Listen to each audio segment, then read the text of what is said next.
একটি অপতথ্য বা তথ্যের বিকৃতি গোটা দেশকে অস্থিতিশীল করে ফেলতে পারে, মানুষে মানুষে তৈরি করতে পারে বিভেদ। তাই জাতীয় স্বার্থেই প্রয়োজন এসব অপতথ্যের বিপরীতে সঠিক তথ্যটি তুলে ধরা। সেই কাজটি করতে এসেছি আমি রুবাইয়াত অদিতি। আপনাদের সবাইকে আমন্ত্রণ জানাচ্ছি রিউমার চেক নিয়ে ৭১-এর নিয়মিত আয়োজন ফেক নিউজ স্ক্যানারে। দর্শক, আজ আমাদের সাথে অতিথি হিসাবে আছেন আন্তর্জাতিক ও নিরাপত্তা বিশ্লেষক অবসরপ্রাপ্ত মেজর জেনারেল ডক্টর মনিরুল ইসলাম আখন্দ এবং ফ্যাক্ট চেকার রেদওয়ানুল ইসলাম। আপনাদের দুজনকেই স্বাগত জানাচ্ছি ৭১-এ। আপনাদের সাথে আলোচনায় যাব, বিস্তারিত আলোচনা করব, তবে তার আগে একটা প্রতিবেদন দেখে নিতে চাই যাতে সামগ্রিক পরিস্থিতির ব্যাপারে একটা ধারণা আমরা পেয়ে যেতে পারি। স্বরাষ্ট্র উপদেষ্টা জাহাঙ্গীর আলম চৌধুরী নাকি পদত্যাগ করেছেন এমন একটি ফটো কার্ড সামাজিক যোগাযোগ মাধ্যমে প্রচার করা হচ্ছে। মুহূর্তেই কমেন্ট সেকশনে নানা উত্তেজনা। শেষমেশ ফ্যাক্ট চেক করে জানা গেল এটা ছিল গুজব। অপরদিকে বিএনপি চেয়ারপারসনের উপদেষ্টা জয়নুল আবদিন ফারুক নাকি বলেছেন দেশের ৭৫% মানুষ নির্বাচন চায় না, শুধু চাঁদাবাজি দখলবাজির অপরাধে। যমুনা টিভির ডিজাইন সম্বলিত একটি ফটো কার্ড সামাজিক যোগাযোগ মাধ্যম ফেসবুকে প্রচার করা হচ্ছে। পরে ফ্যাক্ট চেক করে জানা গেল সেটাও মিথ্যা তথ্য। দর্শক, সংবেদনশীল এমন 5টি অপতথ্যের ফ্যাক্ট চেক আছে আমার হাতে, শুরুতেই সেটা দেখে নিই চলুন। সম্প্রতি অন্তর্বর্তীকালীন সরকারের স্বরাষ্ট্র উপদেষ্টা জাহাঙ্গীর আলম চৌধুরী পদত্যাগ করেছেন এমন একটি দাবি সামাজিক যোগাযোগ মাধ্যমে প্রচার করা হচ্ছে। তবে ফ্যাক্ট চেক করে জানা গেল দাবিটি সঠিক নয়। কোনো তথ্য প্রমাণ ছাড়াই ব্লগ স্পটের বিনামূল্যের ডোমেইন সাইট ব্যবহার করে প্রকাশিত ভুয়া সংবাদ সত্য দাবিতে প্রচার করা হয়েছে।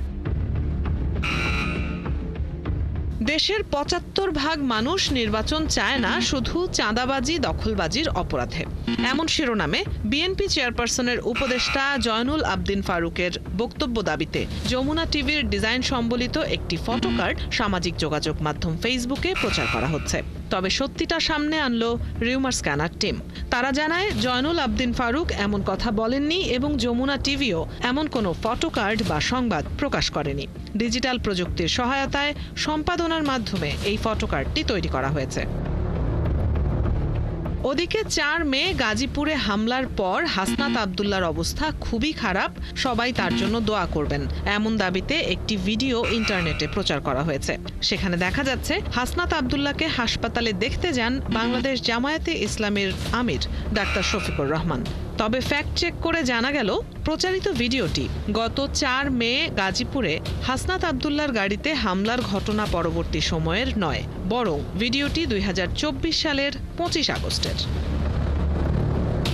বৈষম্য বিরোধী ছাত্র আন্দোলনের সাবেক কেন্দ্রীয় সহ সমন্বয়ক খান তালাত মাহমুদ রাফি নাকি ফেসবুকে পোস্ট দিয়েছেন, কারো ইন্ধনে যদি চিন্ময়ের জামিন হয় আদালত প্রাঙ্গণে আগুন জ্বলবে।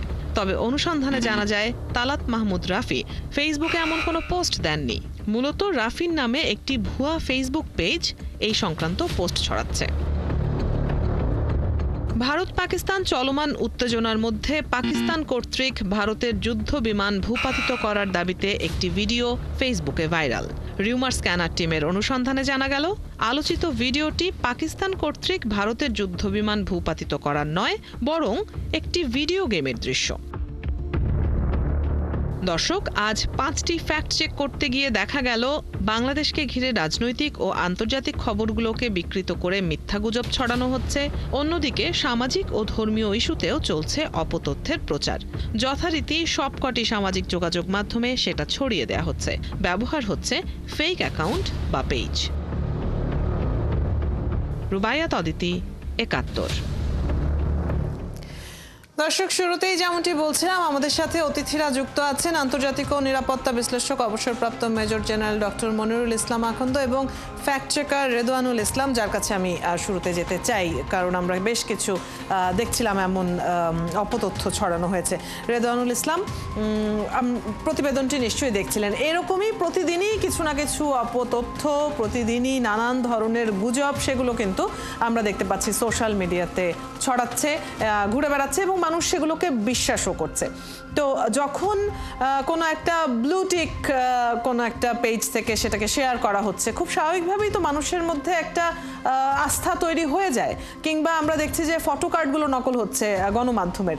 এসব ক্ষেত্রে প্রতিহত করার উপায় কি, বা গণমাধ্যমের এইসব ফটো কার্ড, লোগো এগুলো ব্যবহার করতে যেন না পারে ষড়যন্ত্রকারীরা বা যারা ছড়াচ্ছে গুজব, এরকম কি কোনো উপায় আছে আদৌ?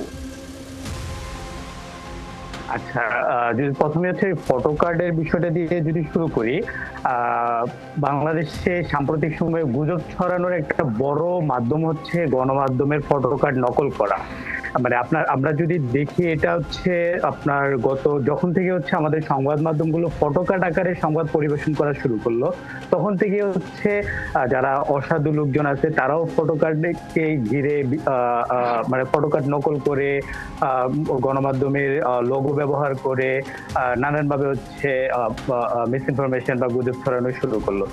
এখন এটা কিভাবে রোধ করা যেতে পারে? আসলে রোধ করার বিষয়ে তেমন এই ক্ষেত্রে গণমাধ্যমের ভূমিকায়, গণমাধ্যমগুলো আবার কি করবে? প্রথমত হচ্ছে ফটো কার্ড গণমাধ্যমগুলো করতেছে নিজেদের নিউজ কনজাম্পশনের জন্য, যাতে হচ্ছে তাদের যারা ভোক্তা আছে বা গণমাধ্যমের যারা রিডার আছে তারা যাতে হচ্ছে নিউজগুলা পড়ে বা নিউজগুলা যাতে বেশি পরিমাণে সোশ্যাল মিডিয়ায় প্রচার হয়, সেই উদ্দেশ্যকে লক্ষ্য রেখে গণমাধ্যমগুলো হচ্ছে ফটো কার্ড তৈরি করতেছে।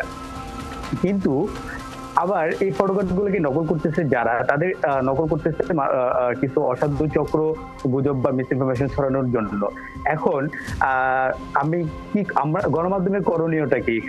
এখানে যেটা হইতে পারে, আমরা বেশ কিছু গণমাধ্যমকে আমরা এই প্র্যাকটিসটা করতে দেখতেছি যে যখনই কোনো একটা তাদের নামে ভুয়া ফটো কার্ড ছড়াইতেছে, তারা সাথে সাথে সেটা একটা পোস্ট করে জানাই দিচ্ছে যে এটা আমাদের ফটো কার্ড না।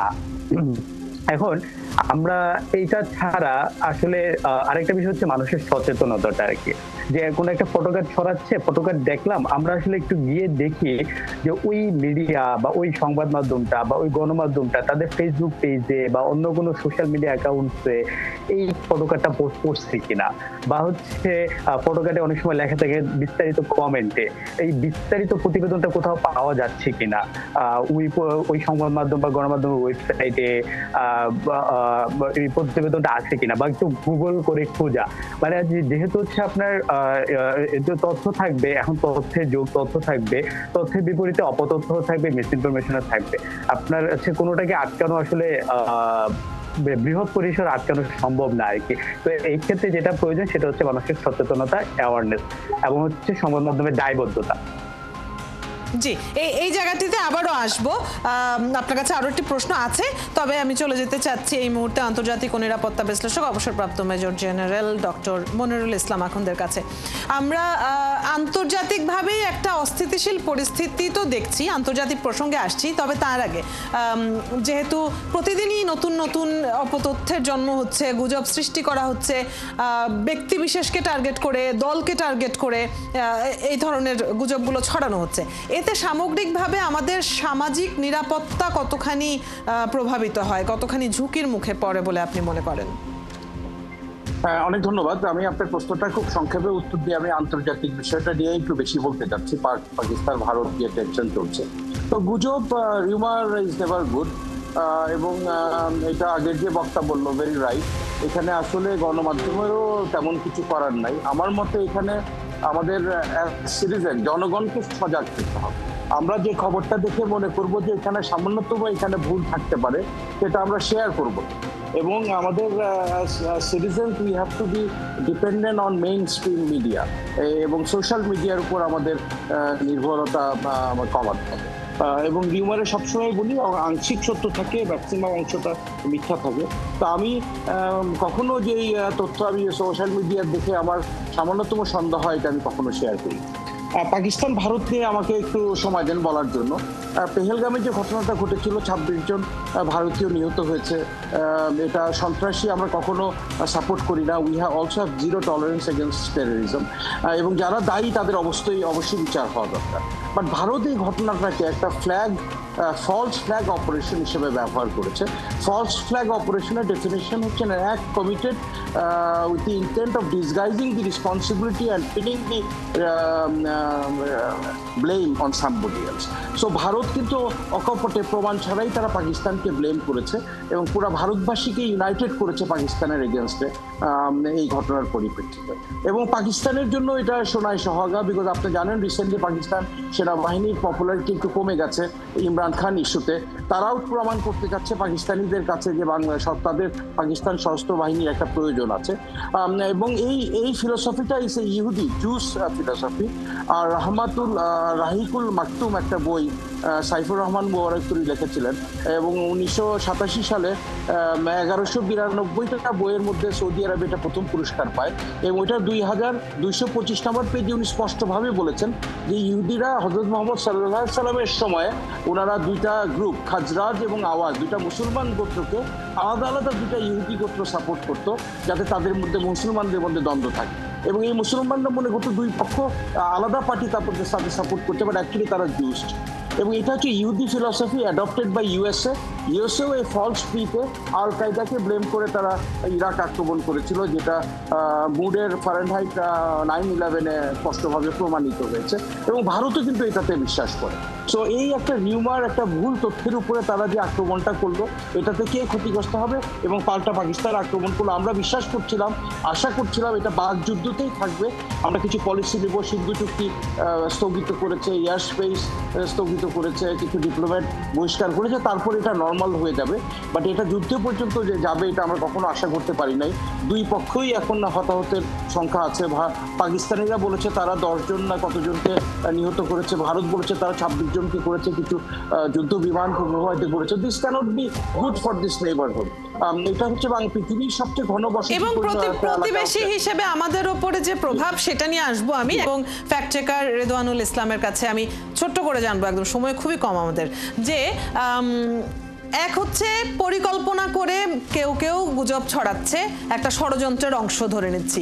আবার অনেকেই সরল বিশ্বাসে, যারা ইন্টারনেট ব্যবহার করে সবাই উচ্চশিক্ষিত, সবাই সচেতন এমন নয়। এটা কি কোনোভাবে আলাদা করার উপায় আছে? মানে আইন যেহেতু আছে, আইনের প্রয়োগ করতে গেলে তো এই দুই শ্রেণীকে আলাদা করতে হবে। কোনো প্রযুক্তি কি আছে? আসলে প্রযুক্তি দিয়ে আসলে এইভাবে গুজব রোধ করা সম্ভব কিনা সেটা একটা বিষয়। আর দ্বিতীয়ত হচ্ছে কে সচেতনভাবে ছড়াইতেছে বা কে মানে না বুঝে ছড়াইতেছে, এটা পার্থক্য করাটা আসলে খুব সহজ বিষয় না।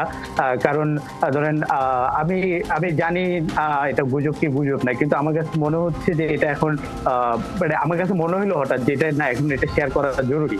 এটা শেয়ার করে আমি আরো 5-10টা মানুষকে জিনিসটা আমি জানাবো। তো আমি শেয়ার করে দিলাম।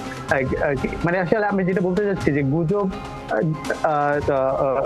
করার জন্য, কমানোর জন্য বা গুজব রোধ করার জন্য আইনের প্রয়োগ হচ্ছে সবচেয়ে বেশি যেটা জরুরি, সেটা হচ্ছে অ্যাওয়ারনেস, পাবলিক অ্যাওয়ারনেস বা সোশ্যাল মিডিয়া লিটারেসি।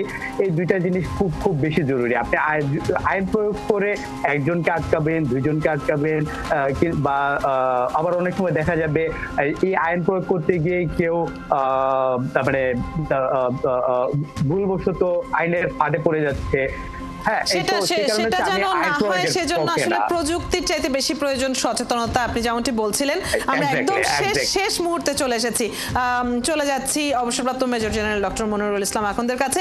আপনি আন্তর্জাতিক প্রসঙ্গে কথা বলছিলেন এবং আমি বিরতির আগেই একটা প্রশ্ন রেখে গিয়েছিলাম যে প্রতিবেশী হিসেবে আমাদের উপর প্রভাবটা কেমন পড়তে যাচ্ছে এই পরিস্থিতির। জি, এই পরিস্থিতিতে আমাদের উপর নিরাপত্তা কোনো হুমকি নাই, এটা ইটস ফার ওয়ে। যুদ্ধ যেটা হবে সেটা পাকিস্তান ভারত বর্ডারই হবে, বাট এটার সুদূর প্রসারী এফেক্ট হবে বাংলাদেশের। এটার ইকোনমিক ইম্প্যাক্ট হবে, সোশ্যাল ইম্প্যাক্ট হবে, পুরা রিজনে এটার ইম্প্যাক্ট পড়বে, গ্লোবালি এটার ইম্প্যাক্ট হবে। এবং যুদ্ধ শুধু এখন proxy war is very popular. এখানে যদি একটা প্রক্সি ওয়ার হয়, যেটা আমরা কোনোভাবে চাই না, এটা কাম্য না, বাট হলে সারা বিশ্বব্যাপী এটার ইম্প্যাক্ট হবে। দ্রব্যমূল্যের দাম বাড়বে, বাণিজ্য কমে যাবে। ভারত আমাদের কাছে অত্যন্ত গুরুত্বপূর্ণ, অনেক ব্যবসা বাণিজ্য ভারতের সাথে আমাদের হয়।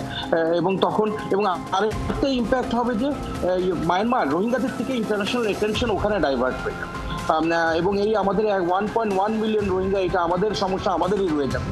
এবং এটা সমস্যার সুযোগটা আস্তে আস্তে আরো কমে যাবে যদি এই তো আমরা আশা করি এই যুদ্ধটা যতটুকু হচ্ছে ততটুকুই আশা করি এখন both the country's will be wise enough to resolve the issue এবং এটা ডিসকাশনের মাধ্যমে একটা সমাধান যাতে হয় সেটা আমরা চাই। এরকম একটা নিউক্লিয়ার রিজনে এত ঘনবসতিপূর্ণ এলাকাতে যুদ্ধ কোনোভাবেই কাম্য না। বাট আপনারা জানেন যে যুদ্ধ কিছু কিছু পাশ্চাত্য দেশের জন্য এটা খুবই লাভজনক ব্যবসায়িকভাবে, তারা অস্ত্রগুলো আবারও বিক্রি করতে পারে। যদিও এখন ইউক্রেন যুদ্ধটা হয়তো শেষ হয়ে যাবে, নতুন একটা ফ্রন্টে প্রক্সি ওয়ার হবে কিনা এই জন্য আমরা ভীত না। তবে যে কোনো যুদ্ধই আসলে সারা পৃথিবীর শান্তিকামী মানুষের উপরেই একটা খারাপ প্রভাব তো ফেলেই, আর যেখানে প্রতিবেশী দেশগুলো যুদ্ধে লিপ্ত হলে তো সেটা কথাই নেই। অনেক ধন্যবাদ। সময় থাকলে নিশ্চয়ই আমরা এই আলোচনাটা বাড়াতাম, একদমই সময় নেই। ধন্যবাদ আমাদের সাথে আজকে যুক্ত হবার জন্য। দর্শক, আমরা কথা বলছিলাম আন্তর্জাতিক ও নিরাপত্তা বিশ্লেষক অবসরপ্রাপ্ত মেজর জেনারেল ডক্টর মনিরুল ইসলাম আখন্দ এবং ফ্যাক্ট চেকার রেদওয়ানুল ইসলামের সাথে। আপনারা আছেন ফ্যাক্ট চেক নিয়ে ৭১-এর নিয়মিত আয়োজন ফেক নিউজ স্ক্যানারে। রবি থেকে বৃহস্পতি সপ্তাহে 5 দিন আমরা রিউমার দূর করতে হাজির হব ঠিক একই সময়। আপনারাও যুক্ত হতে পারেন। যে কোনো খবর যদি আপনাকে সংশয়ে ফেলে সেটির একটি স্ক্রিনশট আমাদেরকে মেইল করতে পারেন fns.71tv@gmail.com অথবা ফেসবুকে যোগাযোগ করুন www.facebook/fakenewsscanner। আমরা সেই তথ্যের ফ্যাক্ট চেক করে আপনাদের জানাবো। চটকদার শিরোনাম দেখে ক্লিক করবেন না। বিশ্বাস এবং প্রতিক্রিয়া জানানোর আগে ফ্যাক্ট চেক করুন। থাকুন ৭১-এর সাথেই।